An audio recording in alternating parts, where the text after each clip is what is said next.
This week on the original Rochester Press Box. My name is Pat Duffy from the Break Room, 96.5 WCMF, and I'm going to tell you, despite what you've heard, this will be the greatest season in Buffalo Sabres history. And I'm John DiTullio. I'll tell you what so-called All-Star Game provides for the best theater. And I'm Mike Catalana. I'll tell you why the AFC East is up for grabs, and his name is Tom Brady. And I'm Bill Pucko, needing the Yankees to hate. Join us this week on the original Rochester Press Box.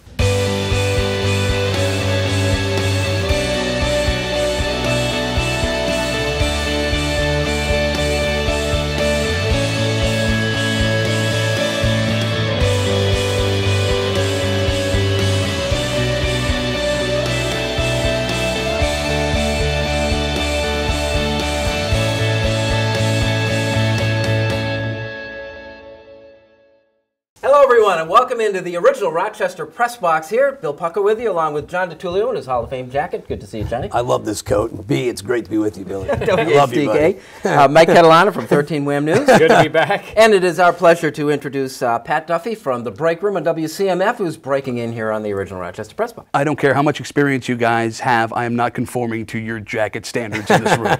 Well, the bar's not real high.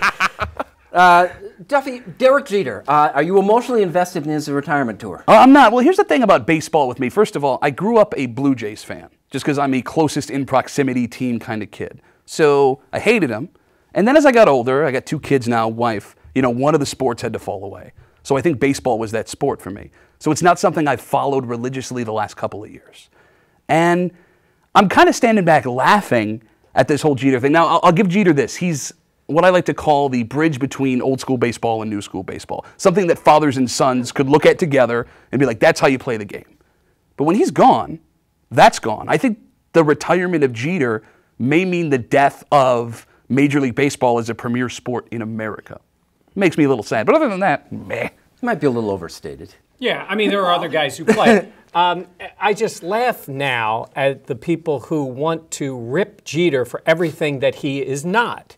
Which anybody who's logical, even a Yankee fan who loves Jeter, knows what he's not. Well, you can use his name, your boy. Well, Keith Olbermann won. They make up these arguments. You make up an argument that say, look at his statistics. Really? Because Derek Jeter was all about statistics. I mean, he has great numbers. Most of those are based on longevity. But I always thought that what Jeter brought to the Yankees was not based in statistics. Mm-hmm. And is he perfect? No. Is there a little bit of phoniness to him? Oh, I'm sure there is. But he's lived in the public spotlight for 20 years. And name me the next guy in all of sports who would get this type of treatment and even respect that much from his rivals. So make up all the things that he's not. I know what he is. He will be missed in baseball. He'll be missed as a Yankee. Would be Peyton Manning. If Manning decides next year is his last year, he'll get the same treatment, Derek Jeter, because I'm with Duffy. If I ask my wife, who knows zero about sports, the only guy she can name is Derek Jeter. That's it. He is a guy that is old school, and yet a little bit of new school. Listen, have they gone over the top with the love affair? It's ridiculous. And I found out the last few months, Derek Jeter loves Derek Jeter, too. We saw it a little bit with Mariano Rivera. We saw it with Dr. J and Kareem when they go on these tours, which I'm uncomfortable. But what is undeniable, forget about his 3,400 hits. I only care about October. Yeah. You can't deny what he's done in October. That's not a case of longevity. That's just being clutch in the bright lights of New York. So the hell with everybody who rips this guy, because in October, nobody's done it better than Derek Jeter. Why don't you ask Alex Rodriguez how he's done in October? As the Jeter lover here, what's the defining moment? What do you think of when you see Jeter? There's a couple. I think the play against the A's, Game 3 of the American League Championship Series, that would be number 1. And then the home run, Game 3 against Arizona in 2001, Mr. November. And then the third one would be falling into the seats against Boston in July of 2004. Diving into the seats. Well, that too. Comes up with a scar, and I think Minka Kelly was waiting for him. Seriously, how about 5 for 5 and a home run for 3,000 hits? I mean, that's just, he just came through when they needed him to. Again, go ahead, tell me all the things he's not. And in most franchises, he's number 1 or number 2 or number 3. He just happens to play for the Yankees. So if he's not in the top 5, it's because there's guys like, Gehrig and Ruth and DiMaggio. And just so that we have this right, Derek Jeter retires and you are predicting the demise of Major League. Well, I mean, I'm not going to call it demise, but you know what? Back to what you guys said. You asked who gets that reception or the farewell. I think if tomorrow we found out, now I know this is, something horrible happens in Jeter's background, like that's been happening all week with Adrian Peterson and Ray Rice. Right. That goes away too. I don't think anybody has the ability to have that going away anymore because with Twitter, with Facebook, social media, 24-hour news cycle, we know that in a split second, all of that's gone. I don't think that we're getting as emotionally invested in athletes as we used to be, and Jeter's the end of the I am emotionally invested in that guy. We talk Buffalo Bills and football now.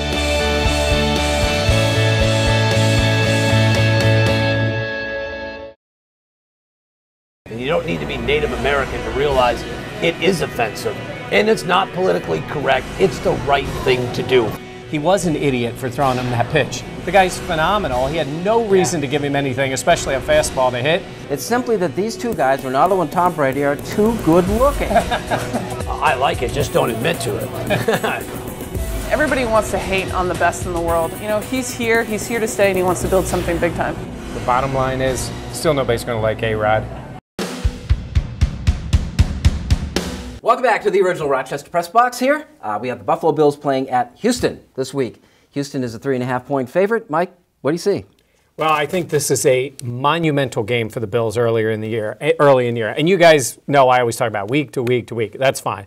But if the Bills can win this game today, they end up at 3-1. Worst case going into the New England game in 2 weeks at 3-2 and still relevant. It's also a very big game for E.J. Manuel, I think, at quarterback. I think the relationship between E.J. and the coaching staff is they have enough confidence in him to keep him out there as long as he plays well. I think there is the possibility that if the team plays well and E.J. starts to struggle, we could see a change down the line. So I think they need not in this game. Not in this game. I think they need to see more out of him than they saw on Sunday, which takes away a little bit from what he did in the first two games. So I think this is a very, very big game for the Bills. Pick it. I like the Bills to win. I like the Bills because of the defense. I like the Bills because of the Houston quarterback.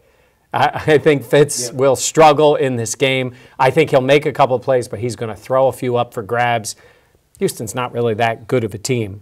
I would get two guys on J.J. Watt every second of the day, and I think the Bills win a close game, got them winning by a field goal. Johnny.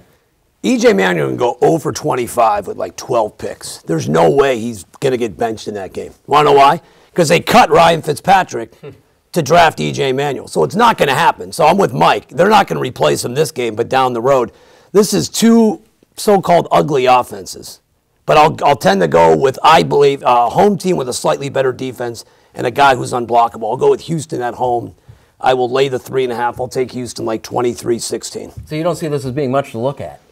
No, I think it's going to be an ugly game, but that's how the Bills are going to have to win. Bills are going to have to run the ball, turnovers, and at some point, E.J. Manuel's got to make plays. I know it sounds cliche and simplistic, but that's their formula. What kind of formula are they going to have? They're not going to sling the ball over the yard. That's not how they win games. Run the ball, don't make stupid turnovers, and E.J. Manuel's got to make some plays from time to time. I think Ryan Fitzpatrick will outplay him today. Yeah. And then we'll have the phones will light up on Monday. Told you, Tools, we never should have got rid of Fitzpatrick. This is the first time we've had a different opinion on the Bills game. I'm with Mike. If they lose this game, you're Detroit and New England's looming. All of a sudden, a 2-0 start has now spiraled to 2-4, and the chance for Kyle Orton will light up Duffy's show, my show, and it'll be emails galore to Mike.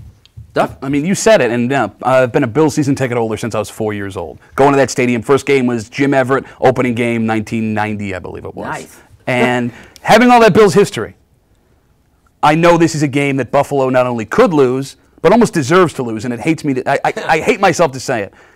I mean, we did Ryan Fitzpatrick wrong as fans. Ryan Fitzpatrick did nothing wrong. He came in as a backup to Trent Edwards. He overplayed what we expected. The team gave him the contract. I mean, it was not like he said, I'm sitting out until I get this money. And then after we give him all this money, after we give him all these accolades, and he plays the way he's supposed to play, well, we run him out of town. We did him dirty, really bad, and he deserves to win this game. And looking back upon all of my Bills history, I'm afraid we're going to lose this game because Ryan Fitzpatrick's the quarterback, and I'm afraid we're going to lose this game the way Ryan Fitzpatrick couldn't win games when he was in Buffalo, and that's on a last-second drive. All right, let's take a time out here for a second. We know why he loves Fitz, because of the beard. I do. Fitz, right? I like it. Yeah, it's on his way. Secondly, the fact, you're talking about embarrassments for the NFL, that Ryan Fitzpatrick has started games for the Rams and the Bengals and the Bills and the Titans and the Texans. They all did him wrong. Well, I'm saying this, and he's made a lot of money. I like Fitz. Everybody likes Fitz. Fitz isn't that good of a quarterback, and I think he's going to show that today. Duffy, pick the Bills game. I think it hurts me. I think Buffalo covers, but Houston gets him by a point or two. Okay, you got a best game for us? I'm going to watch it only because I want to watch the disaster it might be, Oakland in Miami. They're giving Miami 4.5 there. You're going to tell me Oakland can't come within 4.5 of the Miami Dolphins with a question mark at quarterback? There could be a switch in the first quarter. I'm taking Oakland at 4.5 and Oakland all day long. All righty, Mike, your second game? I'm taking Carolina on the road at Baltimore, getting points just because I like their defense. I think they'll hang in the game. That'll be another ugly one. All right, I'm picking against the Eagles. I'm taking the Niners. I'm going to give the 5.5 points. I like Houston for many of the reasons, Duffy, that you said about, I think this is an emotionally invested game for Ryan Fitzpatrick. So those are my two picks. And John, your best game? Let Andrew Luck throw the ball. They will today. Although I like Tennessee down the road, I don't like them today. I think the Colts put a beat down. They're 7.5 at home. Colts are rolling. Third best quarterback in the AFC lights them up today. All righty, and I got the Crew playing the Bills and Philly against my Niners this week. That's interesting. Like it or not, when we return.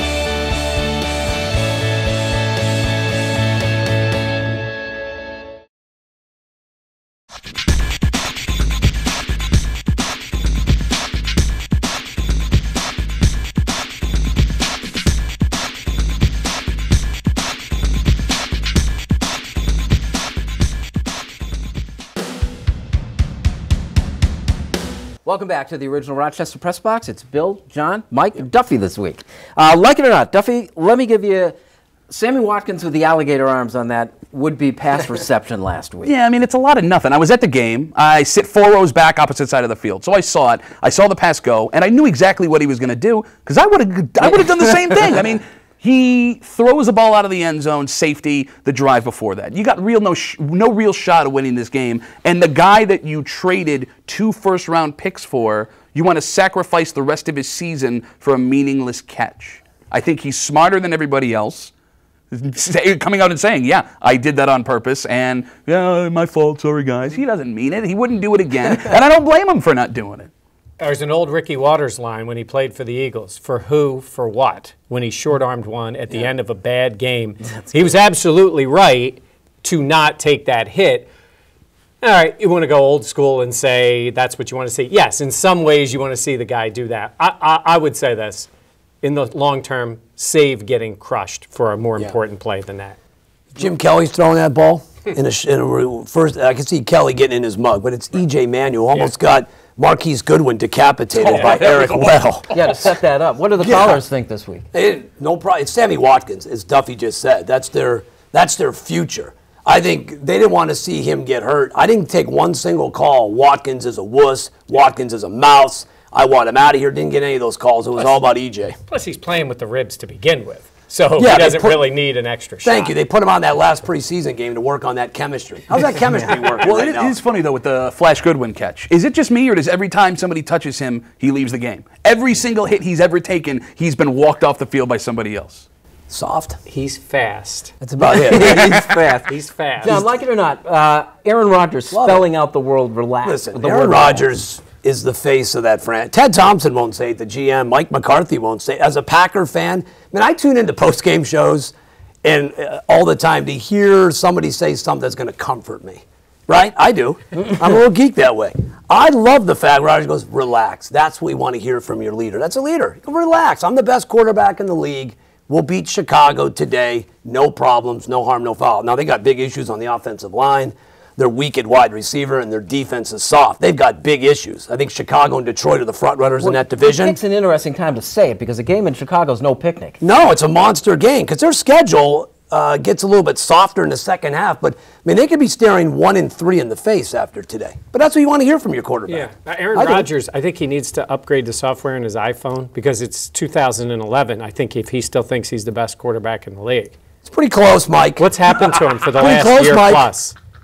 I have my doubts. Won a lot of football games, Mike. We were thinking about a lot of this. football With all games. these rule changes to help the quarterbacks, look at the guys who are struggling. Brady, Rodgers, Breeze, all of them are struggling in different ways. It's a 16-game schedule. You're right. He lost a tough one. Kaepernick, listen, they lost that 49ers playoff game because of one guy only, Colin Kaepernick. And they're kind of aging out. Mike, like her or not, Hope Solo. I don't. But here's the thing: the whole issue of her playing. I just have never really, I don't know, to warm up to Hope Solo. She's been seems to be self-absorbed player, and then she's gotten in this trouble. But the reason why she's playing, and let's be honest, there is a double standard because it is a domestic violence charge against a woman as opposed to a man. It may not be right, but in the mindset of the average person, they think of it differently. That's probably not right, but I think it's true.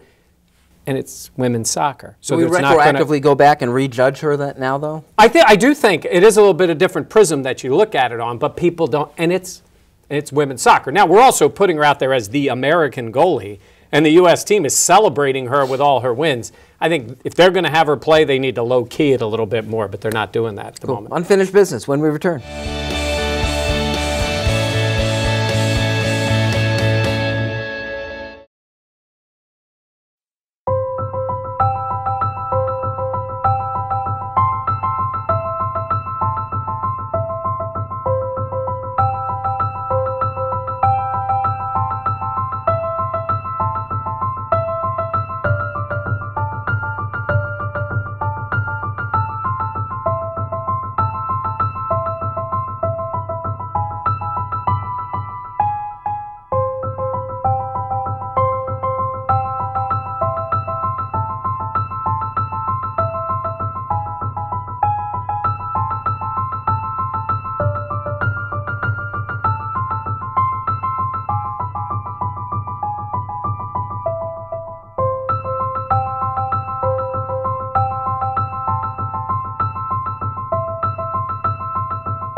Welcome back to the original Rochester Press Box here. Unfinished business, and John starts. I was thinking driving over here, you know what the best All-Star game is? It's the Ryder Cup. It is the All-Star game. I'm watching today. It's Europe against the United States, two snooty continents, right? If you think about it. The Europeans boast that they're the best in soccer, and now they can boast that they're the best in golf. Hell, they've got the best golfer in the world in Rory McIlroy, and they've won 5 of the last 6 Ryder Cups. And to me, the Europeans arrive at the Ryder Cup like a college team at homecoming. They treat this as homecoming, or in this case, as the World Series or the Super Bowl. Now, some of my best moments from the Ryder Cup, just 2 years ago, how they rallied down 4 on the last day Europe wins. You got to go back to 1999, Justin Leonard with the long putt at 17. Then you had the bad behavior by the United States running out onto the course. And, of course, you had the war on the shore in 91 in South Carolina. Who can forget 95 here in Rochester, where the Europeans won for only the 2nd time on American soil. Is it just me, but the Europeans, to me, just seem to care more than the United States. But no Tiger Woods this time around.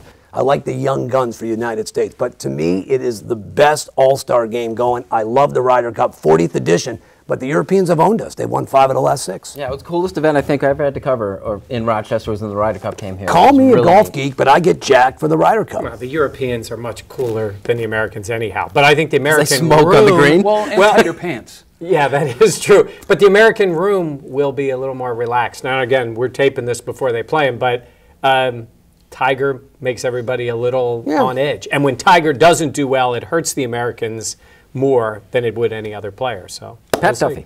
The Buffalo Sabres might be the most brilliant sports franchise in professional sports right now, because I'm going to tell you, despite wins, despite losses, despite how terrible it might look on the ice, this is the most exciting season for Buffalo Sabres hockey in 10 years. You see the hair, you see the beard. Yes, I love hockey. And the reason it's the most exciting, local guy, Brian Giunta, suiting up for the Sabres every single game this season. There's nothing better, especially if you're a deep hockey fan, than getting to cheer for a guy that came up through your town. Some of the best times I've ever had watching the Sabres is when Rochester native Roy Fitzpatrick was dressing every other night playing a couple of years ago, and you get invested and you have fun. And that's what it's going to be all season long. I don't care if they win 20 games. I don't care who gets hurt, as long as Brian's dressing there every single night. and I've got his jersey ready to roll, and I've got 10 tickets ready to go. And it's the most I've bought in a very long time. I know button's not a word. That's how excited I am to see the Sabres this season. We got such a nice break with him because he really wanted to go back to Montreal, and they didn't want him back enough, so he's here, and like it's a gift. Well, there's nothing worse than having to hate a guy who you want to love. He plays in New Jersey, I have to hate him. He plays in Montreal, I have to hate him. Now he gets to come home into my big furry arms, and I get to hold him all season long. All right, we'll keep that. That's a visual I don't think we need. I'm going to close my eyes for a while now. All right, AFC East is wide open, and I think that's going to have an impact on all three quarterbacks. And I'm not even counting Tom Brady for the minute. Look what's happening. In Miami, they're ready to pull the plug on Tannehill. The Jets are nervous about Geno. When will Vic play if he does? And I'm telling you, with the Bills, there is going to be a point where they make a move with EJ unless he plays better. I think it's a couple weeks down the road. And the reason is because of the other quarterback and that team, Tom Brady and the Patriots. That division can be had. The Patriots are good because of Brady when he plays at his best. They're good because of Belichick at his best. But that roster is not great. They're getting old. They're getting tired. They haven't drafted well. They're probably still the best team, but the other three teams know they could win. And that'll make them a little more desperate and a little more willing to pull the plug on a young guy. Watch for it in the AFC East. Alrighty, I'm a big-time baseball fan. I haven't seen a single baseball game start to finish in the whole month of September. And it pains me to think that all these years, a statement that I thought was just self-absorbed and just flat out wrong was that the baseball playoffs need the New York Yankees. I'm getting to come around on it. Last year we had the Boston Red Sox had the great run, but this year Boston's not in it. The Yankees aren't really going to be it. The Phillies aren't going to be in it. I find that as you reach the postseason, and I haven't seen these games, that I really need the New York Yankees. I need that team to hate. We'd like to thank you for watching the original Rochester Press Box this week, John. You always say hate's a good thing. It is, but come on. You hate the I don't believe that take. About hating the Yankees? I want them in the playoffs. Who doesn't? Oh, okay, yes, that. I was going to say, who doesn't hate the Yankees? I love you, Mike.